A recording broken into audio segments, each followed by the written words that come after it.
Hey everybody, this is Tom Caffarella with the Real Estate Mogul Podcast. I am super excited for the guest that I have on today, Mitch Stephen out of San Antonio.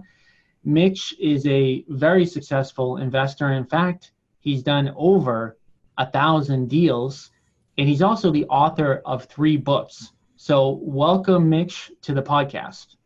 Hey, thanks for having me, Tom. It's a pleasure to be here. And so the topic we're going to hit on, the main topic, is how did you ever find so many good deals? Like 1,000 deals is a lot to do. So how are you finding those? Well, the truth I know is, it's not a simple answer. That's an old number. It's up over 1,500 now. But who's counting, right, Tom? Well, yeah. I mean, for most people to get up to 100 deals is their goal. So 1,000 to 1,500 is superb. Well, that was the question of the day after my first book. The 3 books, just to clear it up, My Life in 1,000 Houses is a series of 3 books. My Life in 1,000 Houses, Failing Forward to Financial Freedom was the first book, which I never intend to write. Just something tragic happened, and out of a primal instinct, I started writing. Yep. Basically, I was cataloging my life. Forrest Gump ran, I wrote, apparently. And yeah. I didn't mean to write that book.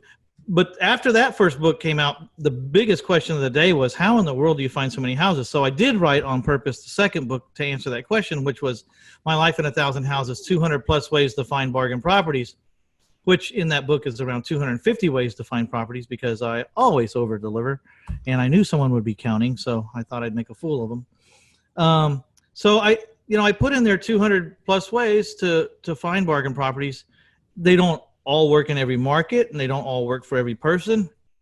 And some of them are very cheap to do and take labor, and some of them are not so cheap, but there's no labor involved. And so I tried to start with the least expensive ways to find houses, because most of the people I know start out on a shoestring, right? That's exactly what I was going to ask you.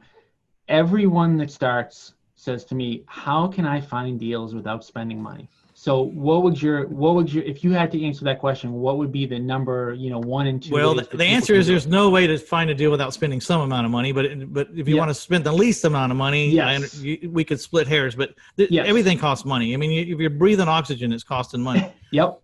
Driving for dollars is the easiest way. Just driving neighborhoods, finding vacant houses, and then. But everyone kind of stops short there. They drive for dollars, they take a picture of the house, they write down the address, and they move on. But what you really ought to do is get out at every one of those houses and talk to the 2 houses on the right and the 2 houses on the left and the 4 houses across the street.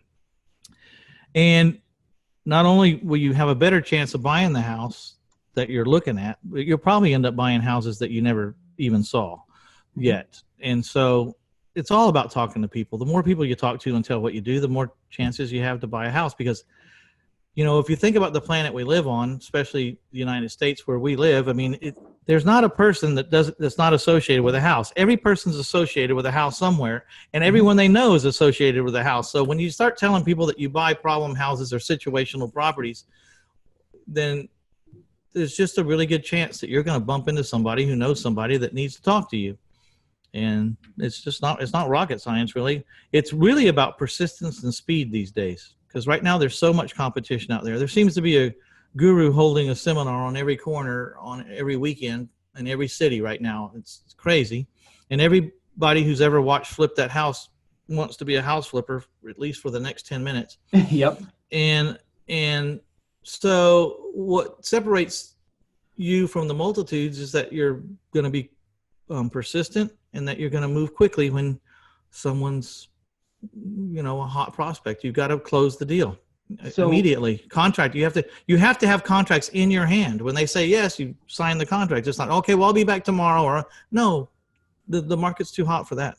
Every single person on my team, the day that they come onto my team, so I have a 150 person real estate brokerage. One of the first things we do is we print out all of the contracts that they need to execute a deal, and we make sure they put them in their car, because you don't know when someone is going to say yes. And especially on an investment deal, like you said, you have to be ready, willing, and able to sign that person, because the moment that you leave, there's an opportunity that someone else is going to come right behind you and offer $2,000 more, and then you're out of the deal. So you talked about, going, door to door, finding motivated sellers that way. Are there any other strategies that you've implemented or you've seen others implement that are very low cost that work well? Well, for the longest time, bandit signs worked crazy good for me. I mean, but Yep. then in recent years or recently, it's about time to revisit it. But recently, they stopped being as effective. I think it's because there was so many "We Buy Houses" signs out there connected to so many, how would you say, less than professional Yes. people on the other end of the phone, that it kind of, I think it might have got a bad rap and people weren't calling them as much, or they're not taking it serious. Anyways, people, for whatever reason, they're not getting the results they used to. It might be time to revisit but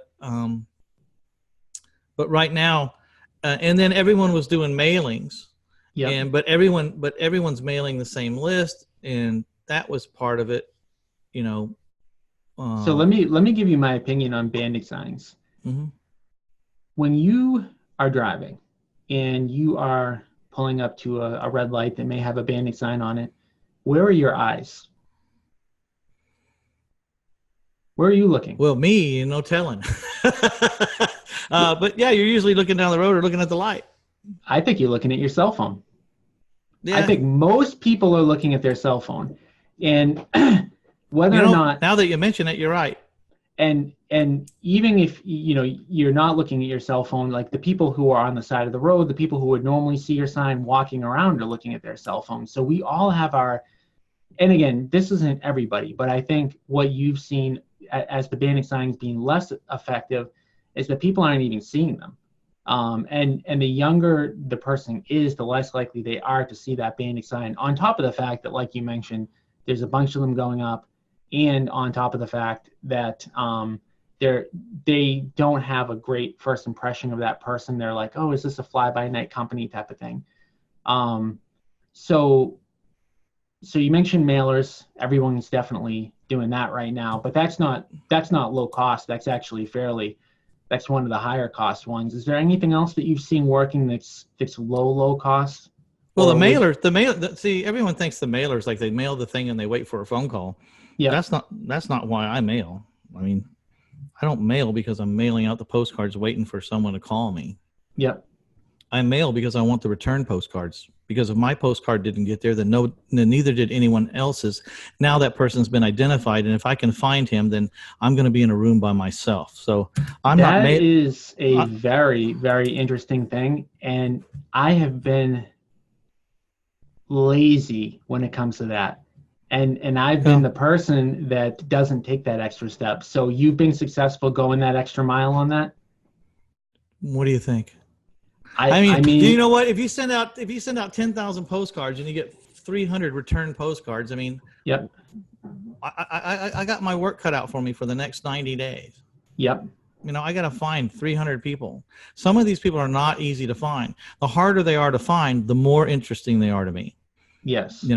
The harder they are to find, the more interesting they become. They move up my list in intrigue, and my desire to find them gets higher and higher the harder they are to find. Because once I find them, and we just found a person the other day in a foreign country. Mm-hmm. We narrowed him down to 4 people on Facebook. Those 4 people all had the same name, and they spoke 4 different languages. And we sent out a letter we posted to all 4 of them in their own language, asking them if they had anything to do with that property. And we found the 1 out of the 4 it was his property. And you did this through Facebook? Well, that was as a last resort. But I have very powerful skip trace software. Yeah. It's not easy to get because it could be used for evil pretty easy. I mean, if I know your name and I know a correct address where you used to live, yep, I can get everything in the world on you. I can get your social, I can get your phone number, I can get your date of birth, I can get the model of your car and the VIN numbers and the color and the year. I know what you used to drive. I know what you're driving now. I know everything. I can pull up to the house and go, he's here. And they say, how do you know? I said, because that's his car. They say, how do you know? I said, because that's the VIN number. Yeah. So I think But they vet you very hard. You just can't get, I mean, they don't just hand that out. They come to your office. They call it an interview. It's not an interview, Tom. It's an interrogation. And then they look around the room, and if your office has anybody in it, then they interrogate all those people too. They want to know, they want to make sure that people aren't going to go around stealing people's identities or using this program for bad. So it's like an FBI background check. It's pretty tough. So at the end of the day, the common themes that I'm hearing are that you can't just do what's easy. You need to actually go that extra mile in order to get what you want to get. Yeah, but you can make it easy. You don't have to do it. You can get, I have a VA in the Philippines, works her butt off. I love her to death. And we get those return postcards to her. I use a company called VAMadeEasy.com, and they train people to work for real estate investors like me, and they understand what I'm trying to do. They spend 45 days with these people. Of course, I'm not getting this person for $2 an hour, but I didn't have to train them, and they're not going to leave for someone who offers them $225 because I'm paying them pretty good. I'm paying them real good, as a matter of fact, the equivalent of $60,000 or $70,000 a year in the United States. And so they're loyal, they stay, they're trained, they're not employees.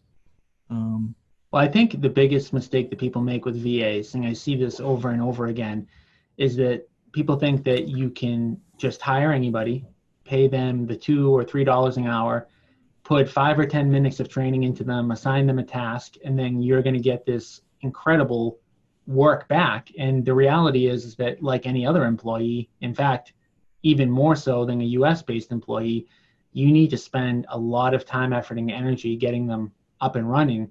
I wasn't even aware of this company that you're talking about. I do a lot of this on my own, but now I'm going to have to look into it because I know that the beginning stages of getting somebody trained are the hardest part. And once you get them up and running, it's a little easier.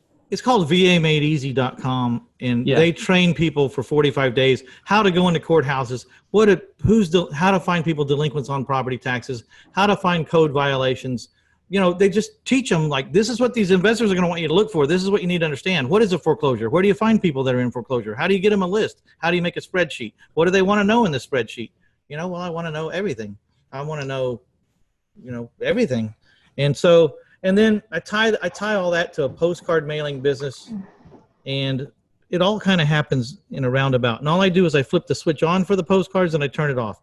If I'm not following up, if I'm behind on following up on the return postcards, I just turn off the mailing switch. And the other thing is, if you don't have a lot of money or you can't mail 10,000, then you can add more criteria to your filter and make the probability of prospects falling through the filter higher, more logical targets, or what's the word? More high intensity.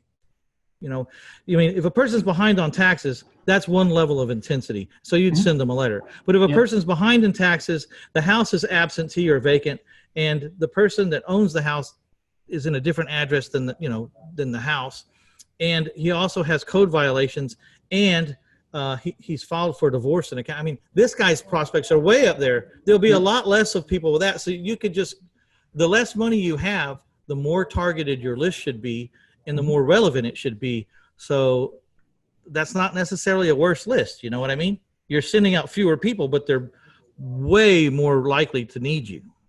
Right, exactly. We actually, because we do so much marketing, we go the opposite way, and we start opening up those filters, and we're like, well, this person probably won't be motivated, but we've kind of run out of people to market to, so we're going to market to them anyways. And so, I understand, because you're trying to reach masses. You're kind of doing the shotgun approach. Well, we have to because of how many people we're marketing to, but I agree with you. If you're able to, your cost per lead and your cost per deal can go down if you're spending less money because you can get a lot more targeted. Yeah, I was trying to encourage people that didn't have a large budget. You can get a better list. You'll get if you only have $200 a week to spend, then you're going to get the greatest list. You know what I mean? That list is going to be should be the best list of all lists because you're really, really running through a lot of filters. So you talked about a vendor that you can use. You can just click a button, turning on and off postcards. Do you mind sharing that vendor? Yeah, I use Postcard Mania, okay. and then what happens is I have a queue of I'm always putting people into this mailing list, new people that I want to send a postcard to or a yellow letter. And so my VA runs all these traps. She runs a certain trap on Monday. She runs a trap on Tuesday. She runs a trap on Wednesday, and she's constantly putting in new people into the queue. And then I turn the queue on, and that means they send out so many per week. And then when I get these postcards back, if I get too many, if I get too many return postcards, I turn it off because I need to follow up with the leads that I have now. And I don't need to spend more money on more leads if I haven't finished following up on the ones I have. So I just turn it off. And so I end up really only mailing about every 3 months. So one thing that I didn't get clarity on that I think probably the listeners are probably wondering, you get that return address. Now, that goes on to your list as kind of higher priority. You need to track them down. What are you then doing to reach out to them at that point? Are you remailing them at their new address, or are you getting cell phone records? What is the way that you're reaching? I'm getting cell phone records of them and their relatives, and I'm trying to find out where the hell they are. Okay. And, I'm said like, I got some money for Billy Bob. Can you tell me where he's at? They think I'm a bounty hunter, so they won't tell me. So the hardest thing to do is convince the relatives that I'm not trying to put him in jail. I like that. It seems like they always are afraid that that I'm some negative guy, and I'm not. But I have to convince everybody that I'm trying to find a way to give Billy Bob some money over here. Can you help me find out where he is? Can you give him his number and have him call me? I mean, he can call me from a payphone. I don't care. He just needs to call me because it's going to be good for him, I think. Yep. And so are you the one doing that, or are you having somebody else in your office do that actually? Let's get something perfectly clear, Tom. I don't do anything. Okay. I like that. What I do, Tom, is I provide an infrastructure, which means I have an office and chairs and desks and phones. And then I'm the one who's responsible for funding all the deals. I'm the guy that finds the private money. I have millions upon millions upon millions of dollars of private money. And my job is to take those people to Ruth Chris Steakhouse, take them to the basketball game, and make sure that I stay in good graces with the people that fund my business every day. Well, when you say you do nothing, you're doing the most important thing, which is that you're running the business, and you're making all of the decisions, and you are directing labor. Which I'm the CEO. Yes. I mean, Lee Iacocca didn't put tires on the Chrysler cars. He made sure that there were people to do that. Yes. So in order for you to do that, you set up great systems. How long did it take you to get the systems that you have today? Was it a process of a few years, 10 years? It took me 15 years. 15 years, yeah. Well, I mean, it took me 15 years because, first of all, I didn't think to do it. I was doing everything. Yep. And then you notice, like, I can't keep this pace. Nope. And if I stop, it's going to end. And so what am I going to do?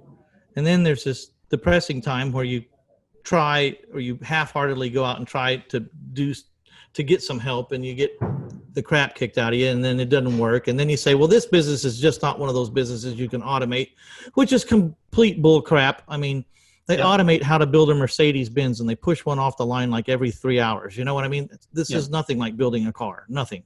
And they do so much more complicated things than this business.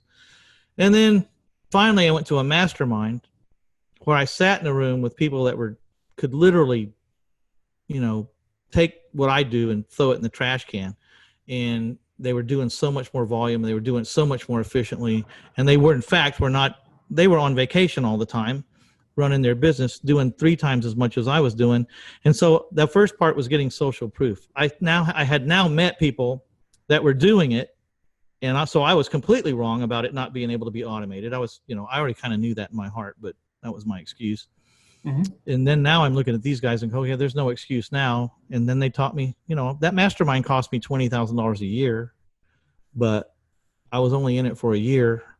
And then they started teaching me how they were doing it. And, here's one thing I know for sure, Tom. If they can do it, I can do it. Yep. If it can be done, I can do it. It's just, I just wasn't a believer yet. Sometimes you got to convince yourself that it can be done. Well, one thing that you said a few times was the concept of failing forward. So, I think the important thing for anyone to note when they're first starting out, or even at any point, is that people think that success is a straight line. So people think that you make progress, you make X amount of progress every day, and all of a sudden you're at where you are, Mitch, in 15 years. But the reality of it is is that you take 2 steps forward, you take 1 step back. You take 2 steps forward, you take 1 step back. And the step back that you take, a lot of people at that point want to quit. And what you mentioned was that you thought that a lot of this stuff couldn't be automated. There was probably a point where you thought, okay, I'm not even going to try. Yeah, I gave up. You gave up. And then you said, you know what, I'm going to give it another shot. And what showed you how to do it was that mastermind group. Tell me about how you got involved with that. Like, what was the process of you getting involved in that group to start? How did you learn about them, and what made you decide, wow, I'm going to take 20 grand and putting into this thing? I was getting stagnant, and I was losing my zest. And like, the more I isolated myself, the smaller my box got. Over time. I had kind of been there, done that, had it figured out, had money, had cash flow. I wasn't really worried about anything. And so I just stayed to myself, and I was doing stuff by myself and by myself and by myself. And all of a sudden, I just didn't seem like I was very smart anymore at all. Like what I thought I used to know didn't even apply anymore. And I wasn't doing very much. I thought, I got to go get a new injection. And always when I get like that, I know that I need to get around thinkers and doers and excited, high level, high energy people. And so I said, there's 83 people that paid 20 grand to be in this room. And I'm looking at some of the names and their accomplishments. And I said, there's no way I can go in that room. I know when I go to that room, I'm going to walk out and I'm going to be charged up and I'm going to have a new outlook. And I went there and they showed me. So, I gave up. I tried it 2 or 3 times and then I gave up, and then I sat around for another 2 or 3 years, and then I went to that mastermind and came home. But the hardest part was I had to stop doing houses, or I had to do a lot less houses, and to focus on my business for a year.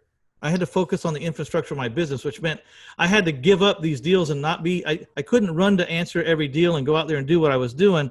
I had to stop and say, no, I got to let that deal pass, because I got to work on how I'm going to figure out how this chair is going to operate without me. And again, the concept of taking a step back to take a step forward. It was more than a step back. Really. It was like I stopped completely for 6 or 8 months and thought, I knew though instinctively that I couldn't keep going the way I was going. I was going to burn out. I was just going to fall down. Yeah. Because everything was me. I had to be the advertiser, the guy who did the collections, the guy that, did the closings, the guy that did everything, practically, not everything, but most of it. I had my daughter's been with me 22 years. She's a great asset, closed every deal in and out, but I was still doing everything else.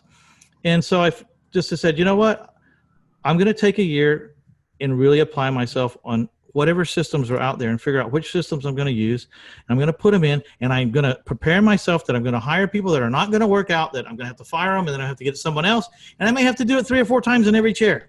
Yep. Well, I'm going to find somebody that's going to stick.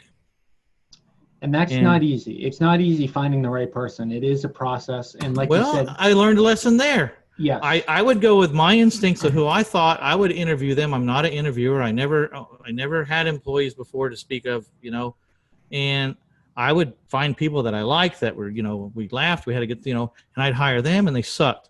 And so I started giving them personality tests, and the personality test would say disc or something like that. Yeah. A disc? Colby. A Colby. Okay. Yeah. Yep. And they'd say, hire this guy. And I'd look at the guy and go, I mean, I talked to that guy. That guy's never going to make it. That guy's still working for me 5 years later. And he's a rock star at what he does, at his portion. Colby, correct me if I'm wrong, but is Colby the one that tells you what you're naturally inclined to do? Or is that a different test? Again, I didn't pick the test. I never reviewed it. I don't review it. My people review it. But okay. They're telling me that the test tells me to pick this guy. And I said, the guy's an engineer. He's not going to be good at sales. And then lo and behold, I believe, there's all different personality tests, but I believe what the Colby test does is it tells you what you do in your natural state, because I believe the theory is that the more that you can get into your natural state in a work environment, the more productive you're going to be, the more you're going to like doing what you do. So, for example, if you're a natural salesperson and then you put somebody behind a desk and they have to calculate formulas all day long, they're going to hate it. They're not going to be good at it. They're going to be going against the grain. And vice versa, if you get somebody who's, really, someone who should be behind a desk doing spreadsheets, and you try to put them in a sales role. Maybe they can fake it for a while. Maybe they can even get good at it for a while, but they're never going to love it. And because of that, it's always going to be going against their natural instinct. I think you're right about that. I think you're right. That's what the test does. Because the other thing I had to learn was not to find people from the investment clubs or people that were interested in real estate. I didn't want people to want to be me. I needed people to do this job over here, this job, Yep. So I was going and hiring really good Hoover vacuum cleaner salesmen and saying, look, you're making $50,000 a year. I got a job where you could make 80 to 100. It's a different product, but you're a great salesman. You want to come over here and learn how to do this. I trained so many real estate people that went out on their own to become my competitors, or really they all went out to be my competitors. They all went broke because I make it look kind of easy. Everyone thinks it's easy, and people only see the income checks. They never saw my outflow. No. They weren't looking at my expenses. They were just seeing that I got a $50,000 check in the mail. Never mind that I only got 20,000 of that 50. You know what I mean? They just saw the 50, and so people would. And so now I broke up all the jobs. They're individually compartmentalized. They don't really cross over or talk to each other at all. They just do their damn job. And the day that the acquisition man says, hey, I think I can go over and sell this house for you. I says, no, your job's to find houses. I already have a salesman. If you go show a house, you're fired. I didn't hire you to sell houses.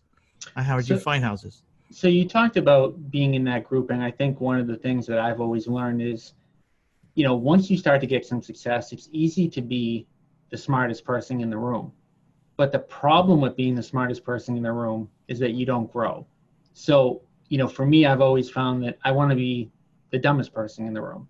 And so you getting into that mastermind program, I'm not saying that you were the dumbest person in the room, but you were at least in a room where people were ahead of where you were at. No, there was a lot of people that were way ahead of me. A lot of people. Yeah. They were ahead of me in different departments, though. They might not have been ahead of me in every department. But they had something in a department that I really lacked. So I think that's a better way to put it. It's like, there was places where I was ahead of people in that room, but there was a lot of places where they were ahead of me, like marketing or hiring or systems. There were people that were just doing things that I had never even thought about in those departments. And so it was the best money I ever spent. It changed my whole entire life. For the first time in my life, in 22 years of being in the house business, I actually own a real business. I mean, I work on my business. I don't work in my business. I haven't been to a closing in 10 years. I haven't seen the houses that I purchased in 3.5 years. And I have not seen the people that bought my houses in 3.5 years. So I think for a lot of people, that's going to be a mind-blowing concept that you've never been inside those properties. I never even drove outside. I might have saw a picture of them or a report on them. I mean, I saw numbers all the time, and people would call me with the numbers. Hey, I got this house. It's over in so-and-so neighborhood. I can buy it for this much. We think, the rents are this much. We can sell it for this much. I say, okay, how much work does it need? They tell me that was it. I'm driving, doing whatever I'm doing, and I'm answering, the calls from the acquisition manager. I have 4 acquisition managers. All they do all day long is look for houses for me. And I've got them all in separate lanes so that they're not walking on each other and I'm not competing against myself for the same kinds of houses. So what does their day-to-day look like for, one of those 4 people? Well, they have a certain commission schedule if they, certain amount of money they make if they close on one of the houses that I generated the lead on. And then they have ways for them to generate their own leads that I don't have anything to do with or don't spend any money on, and they get paid much more for leads that they generate. And the idea is to keep them busy and to keep them out of each other's way. So like if one guy likes to do online auction sites, I don't need 2 people doing that. I'm going to be bidding against myself. You know what I mean? So stay away from there. One guy's doing tax liens. I don't need 3 people chasing tax liens. I mean, not tax liens, people that are behind on property taxes, delinquent taxes. I don't need 3 people chasing that list. It's only one guy's good enough. So we got everyone in their own lane, and then everyone's assigned. There's 8,000 realtors in San Antonio, and all 4 of them are assigned 2,000 of them. And so they're not even competing for the same realtor. And they're prospecting to those realtors to say, hey, next time you find a great deal, bring it my way. type of thing? Yeah, a little more intricate, but yeah. Yeah. We use slide drop, and we drop a voicemail for cashforhouses.net to 8,000 realtors 3 times a year, and it's a way of branding my name to them. And slide drop is when you're dropping a pre-recorded voicemail, right? On their cell phone or their voicemail. And is that just kind of an introductory, hey, this is this is Mitch Stephen Group, we're looking to buy properties in the area, or is it something more? I mean, mine says, hey, my name is Mitch Stephen. I founded cash4houses.net. That's cash, the number 4houses.net. I founded it 22 years ago. I've bought 1,500 houses in San Antonio since 1996.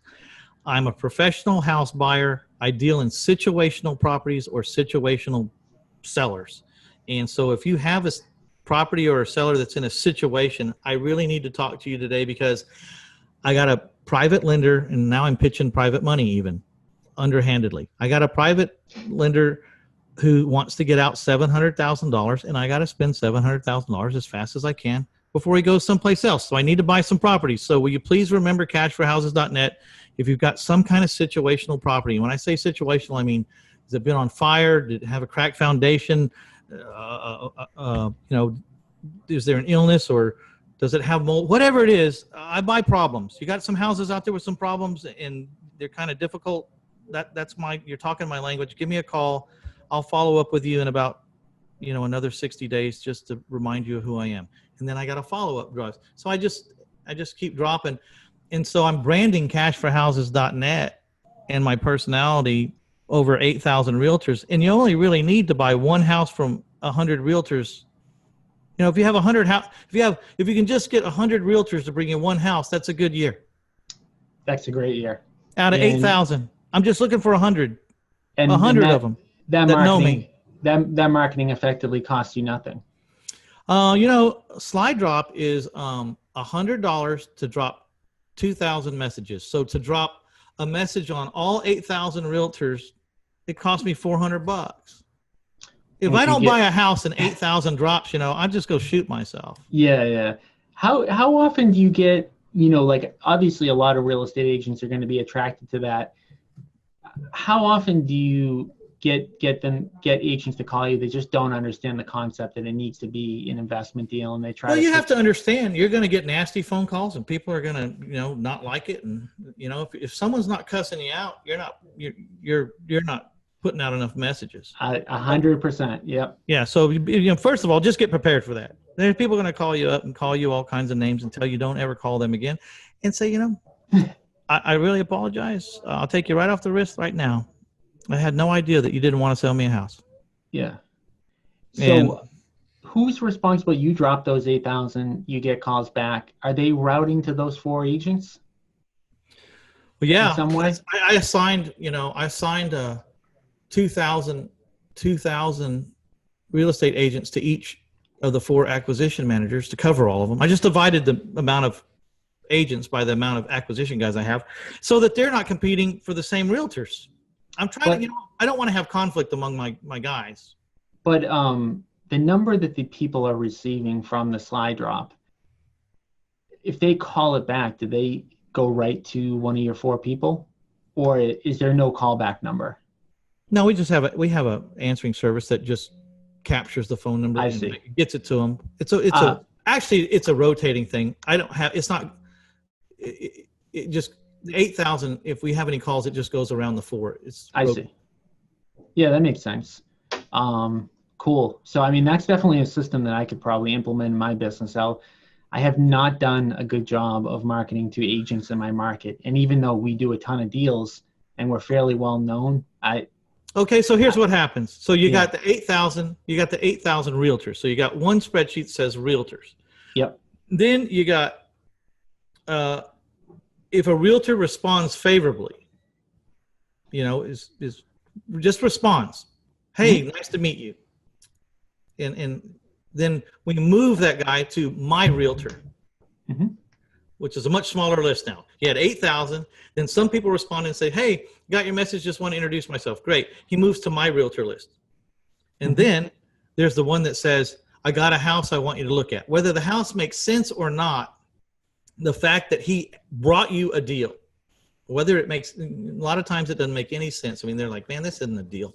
Yes. It doesn't matter. He thought of you and brought you an offer or brought you a house to consider.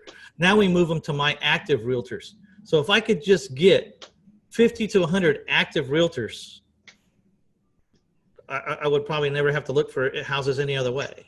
So you're teaching me something right now, because I've made this mistake. I've made the mistake of reaching out to an agent.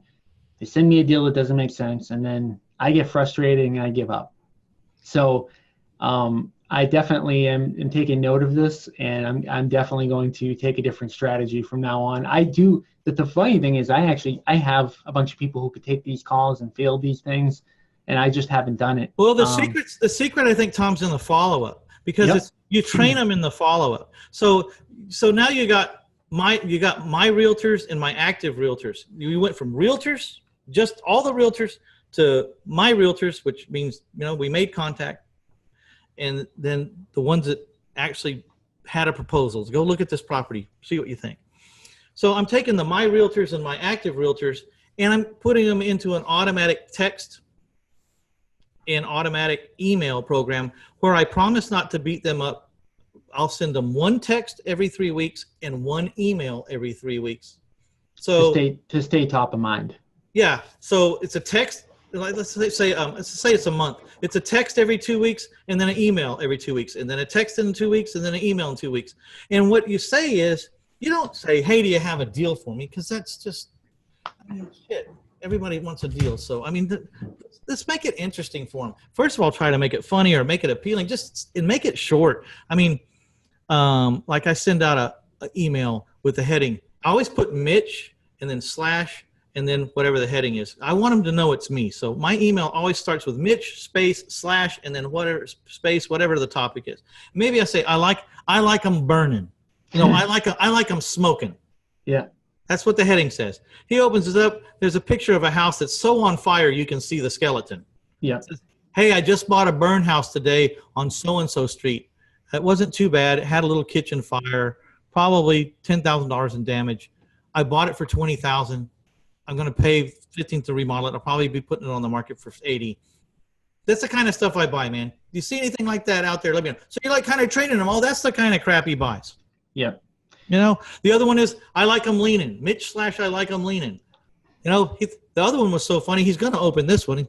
What's he doing now? Well, you got this house and it's just leaning so far it's about to fall over. And you say, hey, I just bought a house with a little foundation problem. So I think that the key thing here for anyone that's on the call and they have tried to work relationships with agents is that it's not a one meeting, one time thing, because a traditional real estate agent does not come across a lot of these deals. They may come across one, they may come across two a year. You took the words right out of my mouth, Tom. 1 or 2 a year. And the rest of them are all going to be retail for that person. A retail meaning they're going to be nice houses that are going to be listed and they're going to be getting traditional buyers. So the issue that we have as investors, and I know because, again, I've made this mistake, you get all excited, you meet with an agent, you pitch them, and then the agent, the next 5 appointments they go on are all great, nicely renovated properties. And then by the time 6 months later that they get to that burn house, they've already forgotten about you. And so it's our job as the investor to make sure that we are top of mind at all times with these agents, or else what ends up happening is these properties go direct on the MLS and then we're competing with everybody else. Yep, TOMA, top of mind awareness. What was that guy's name? Hopkins? Yeah, is it John Hopkins? No, it's I'm not even sure. I know what you're talking about. It was a long time ago. It was like in the 70s. Yeah, it's just, no one likes to get beat up with emails every day and all that. That's not what I'm trying to do. I'm just trying to, right about the time I'm starting to slide out of their memory. Oh, here's another little text from Mitch. Here's another little email. And I have them all automated. I wrote them all. Once they're in the program, I don't think about them. I don't have to send them anymore. It's just going out to them until they say stop. So you talked about getting into a coaching program and kind of how it changed your career. I know that you're doing some coaching now. Do you want to give our listeners a little bit of information about that and how that works?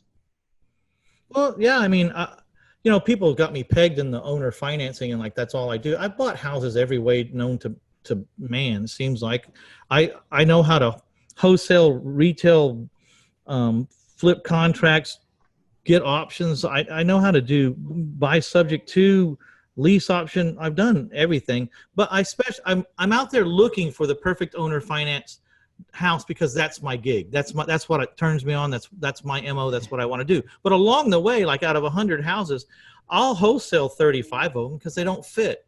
Mm-hmm. Or sometimes I might have to wholesale them because one of the guys on my team needs a paycheck.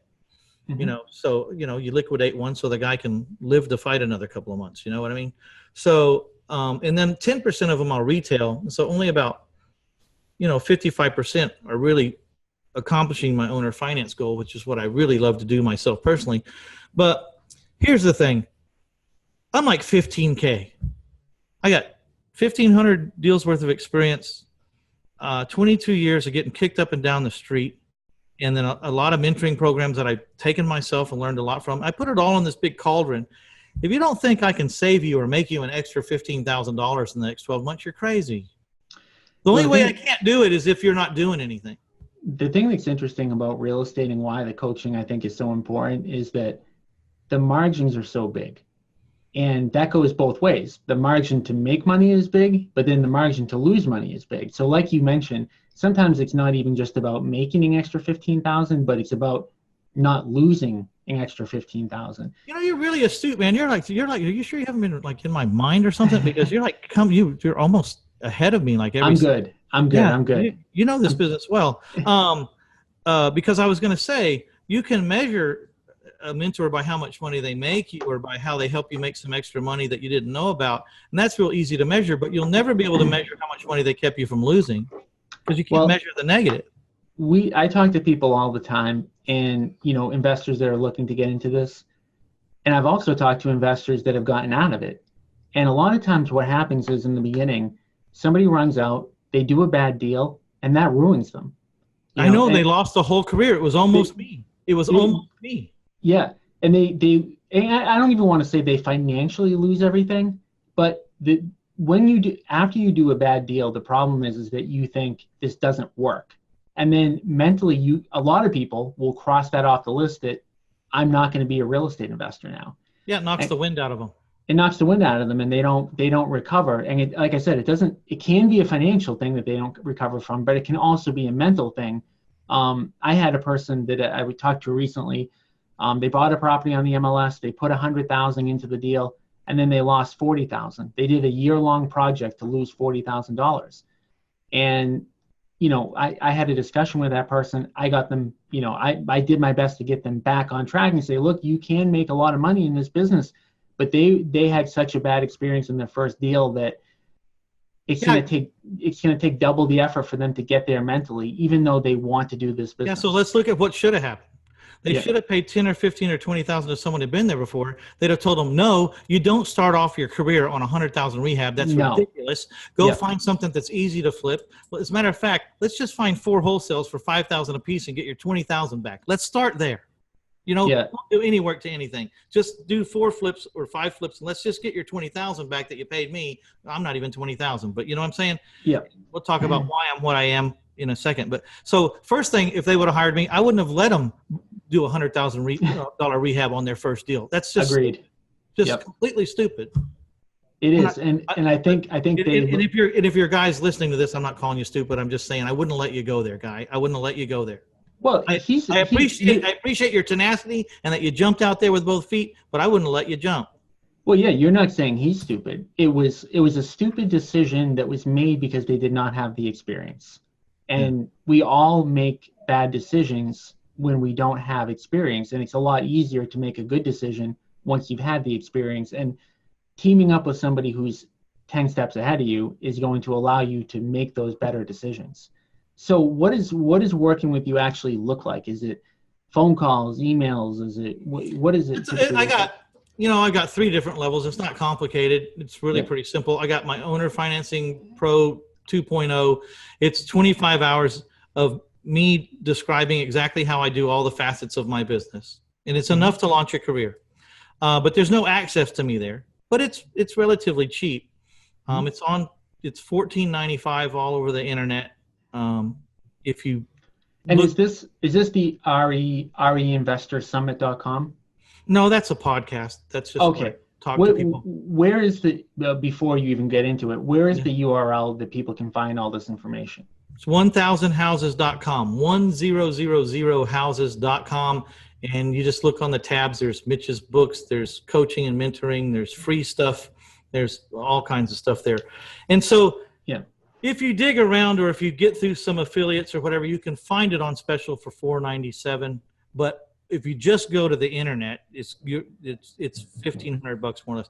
And then the next level is you get the course and you get a Tuesday night group coaching call, which is every Tuesday night at 7:00 Central Standard Time, where people that want to talk to me once a week, can get on that call. And my commitment on that call, it's always me for 5 years. You get 200 hours of archived Q&A, and you get me on the call. And my commitment is I'm going to be on that call until every question's answered. And I don't care if that's an hour or that's 3 hours. Whatever it is, if you got your hand raised, you press *2 to raise your hand. If you got your hand raised, your question is going to get answered before it's over. And then last and the only other level is $15,000, which, and I reserve the right to change the prices on anything, but there should be this way for a while. And you have my personal phone number. I'll call you and we'll do some personal consult and figure out who you are and what you're doing and what your aptitude is. And I won't even take you if I don't think you have a certain aptitude, or you're not in the right market, or you're not in the right place. But if I deem that you're ready and you think I'm the right guy, then we'll make a decision to go to that level. And then you just call me whenever you need me, 7 days a week, whenever. And because I'm allowing that much access from people, I can only take about 10 people at a time. Mm-hmm. Makes sense. Maybe in a year I'll take 30 people. Mm-hmm. Okay, because everyone's top heavy for about the first 30 days, and then after that, the questions are more like bullet points. They ask me a question, I send an answer, or they text me or an answer. But the first 30 days is usually kind of top heavy with everybody. So as I get through the first 30 days with everybody, I can take on another person. And you can do the math. 15,000 times 30 or 35 people. It's a good living. But I still have 7 other companies to run. I still have a family, and I got to leave time for myself. So I'm not a millhouse. Yep. I'm not a millhouse.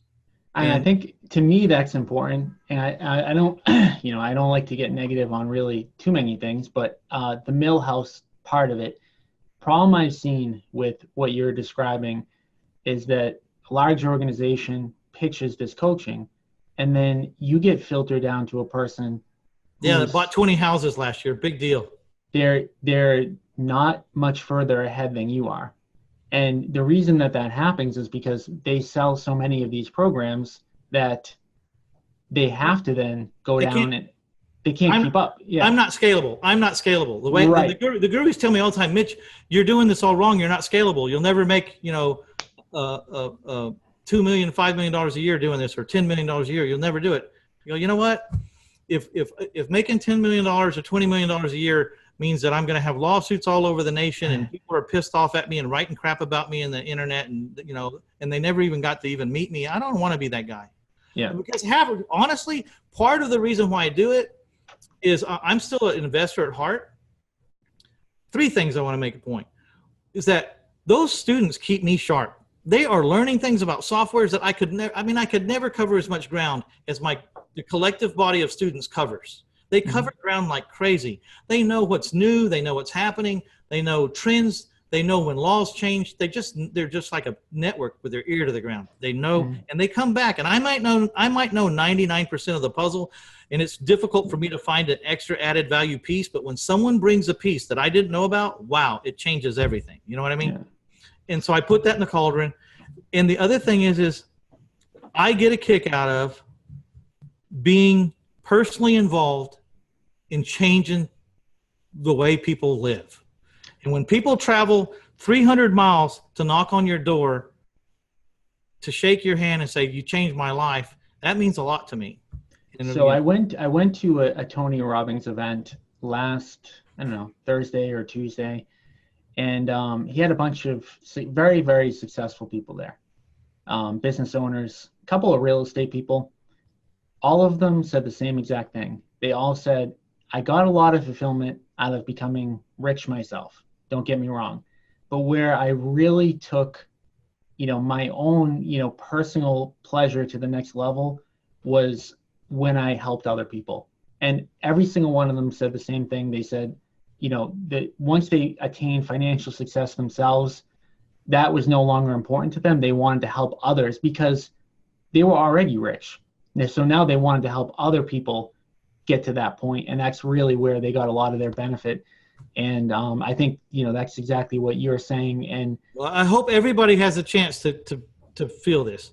That I can say it, and a lot of you will think it's cliche or you can't fathom that I actually believe this, but I do. And what I'm going to say is there comes a point that it's not about the money anymore. You already handled the money part. I can't eat anymore. I can't drink anymore. That's exactly There's right. not really anything I want to do that makes any sense that I would want to do it. I mean, I'd love to take everybody in a Learjet to go around the world and everything, but that would be it's irresponsible. There's people that need help. There's other things that really need to be done, and I'll forego that to do other things. I'm just not that kind of person.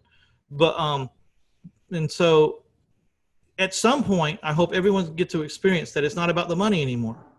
I mean, you've got enough, and it's still growing, and it's still growing now. And I'll have even more than enough next month. But so there's got to be something else to my life besides just that, because I already whipped that. And so what's really neat is, like I say, I've had it happen more than a couple of times. People have driven many, many, many, many miles, even a day, to knock on my door, tell me who they are. I never met them before face to face. I recognize their voice, and they come to put their arms around me, and then they get back in their car and they go home. Yep. And until you've had that happen, I can't explain it to you. Yeah, and I can say, from my perspective, my story is that I was an accountant. I hated my job. And when you hate your job, you start to, hate your life, to be honest. Yeah. And those are the people that came, the ones that got out of that, the ones that you helped get them out of that. Exactly. And they now have purpose, and they're driven, and they're being able to be the person they were supposed to be. They're being who that Colby test told them they're supposed to be. Exactly. So again, you want to give that URL one more time? I know it's 1000houses.com, 1000houses.com. And if you want to listen to my podcast, I think I've interviewed over 120 people or whatever. It's reinvestorsummit.com. You can go there and listen to me till you're blue in the face. Awesome. Well, Mitch, I want to thank you for jumping on. We talked about the best way for people to contact you.